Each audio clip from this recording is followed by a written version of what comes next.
ladies and gentlemen, happy 4th of July, and as a special treat, I am reviewing a Landman, which I originally wanted to get out about a few weeks ago in time for Father's Day, but unfortunately, things got out of hand, so I'm going to decide to move it to today. It's my little treat for you guys. So, I already talked about some other Taylor Sheridan projects, but I want to talk about Landman because I'm kind of finally caught up. We watched all the episodes up and through season 2, and man, there's just a lot to unpack with Landman. So for those of you that don't know what the show is or what a Landman is, he's like a third-party contractor. He works in the energy and gas sector, but in this case, in the case of Tommy Norris, it's natural gas and oil. So what a Landman does is that he makes the contracts, signs the geological things. That's what he does, and he's one of those ones that is contracted by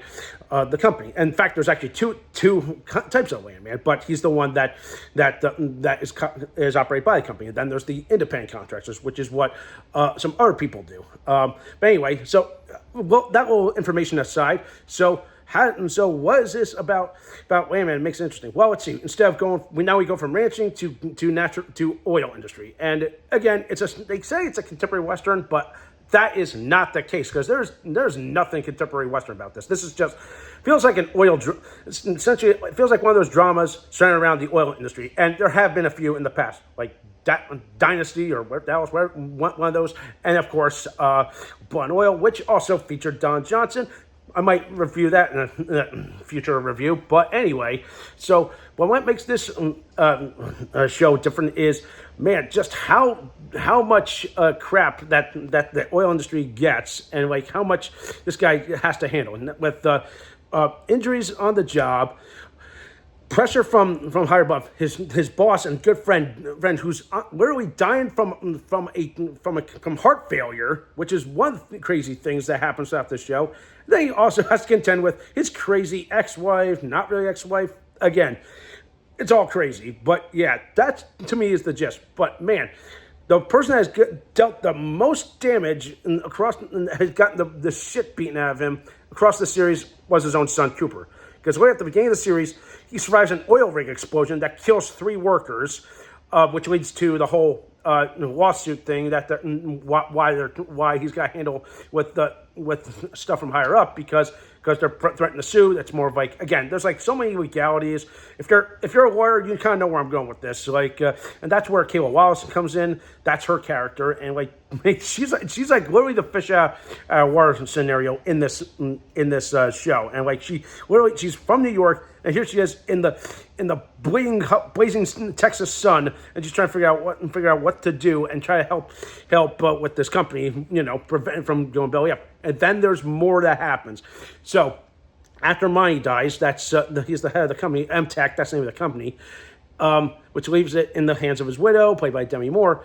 She discovers something even crazier. Again, there's like so much more I can unravel with this, but I'm just leaving this at it as is. And then you got the cartel running shit. They took that a plane. Just wow. A lot to unpack on this show, but man, and the glue that really holds it all together is definitely the performances from Billy Bob Thornton and to a good extent maybe Ali Orr. But of course, I'm going to say this right now, and both me and Caitlin both agree, she is batshit insane. I feel like she's a bit bipolar. We're not 100% sure, but wow, she is something. Like one moment she's there, she's dressed it, and she looks fantastic for a 50-year-old. Yeah, by the time the show had began, she had just turned 50, and that is a huge age gap because Billy Bob Thornton's just turned 71.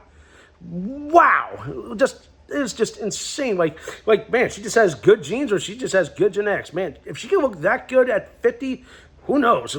But anyway, besides the point, to me, everything else about the show just really works and just gives you a really not darker, but more of a grittier feel. What if you're anybody that's in this industry, and if anybody who's familiar with this, I think you know where we're going with this. It's like again, Taylor Sheridan is trying to take something and just take it to the heart, or take it to extreme, and really show you what really life is. And in the sense of Yellowstone, where every rancher that you probably heard online said, yeah, this is the life life on the real life. This is what we do. I'm pretty sure anyone in the oil and gas industry knows that. Hey, this is pretty damn accurate. Yeah, we got to deal with this. And then of course, the whole accidents can happen on the job. Yeah, people can. This is a dangerous, manual laboring intensive job, and some of these incidents can happen. I'm sorry, my throat's kind of cracking, but through all that, yeah, man, Taylor Sheridan's got a banger of a show, and we're kind of excited to see what happens as we head into season 3, because end of season 2, are you kidding me? Tommy gets fired as president of MTech, and then of course he goes behind everyone's back. He buys everything up. He essentially another company is birthed out of this. It's like Tommy knew what the heck he was doing.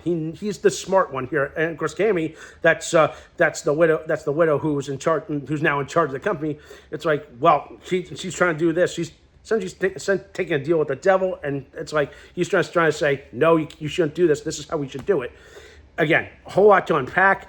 Just everything about the show is really good, down to the absolute setting. But I still crack up. It's like, for a multi-million-dollar oil company, and they provide a nice house for the workers. I'm like, my goodness. I'm like, it just turns into their home. It's just insane. There's like more I can unwrap with some of these story arcs with some of these characters, but again, like, the more you watch it, I think you'll fall in love with some of these characters. But definitely Billy Bob Thornton and Ellie are really good in their roles.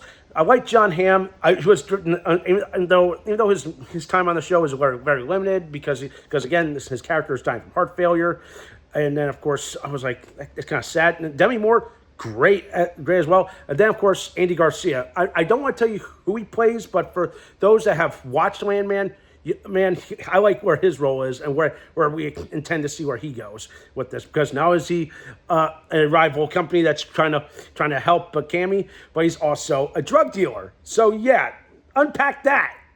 Oh, insane stuff. But overall, Landman is definitely enjoyable for all the insane shit that can just happen, and just throw at the wall and you can just see what happens. All right, so.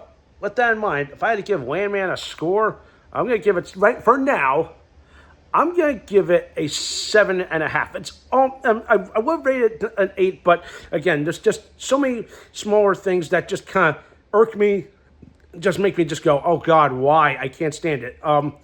And of course, I mean, there's again, the more you watch it, you might recognize some familiar faces like Michelle Rudolph from 1923. She's in this show. Then James Jordan, who's been on 1883 and Yellowstone, he's on the show too. And then Sam Elliott does make an appearance in the last half of season 2. So yeah, you got some good stars, and you got some good people, some familiar people from the Yellowstone verse in this show. All right. So yeah, I implore you guys, give it a watch if you haven't. I hope you guys enjoy your 4th of July. Stay cool. It is absolutely freaking hot. I'm trying to keep myself cool. I mean, a little hot in there, a little hot in here. Damn. That's why I'm trying to get this video quick, all right? So with that in mind, keep thumbs up this video, subscribe to my channel, and stay tuned for some more awesome and exciting content.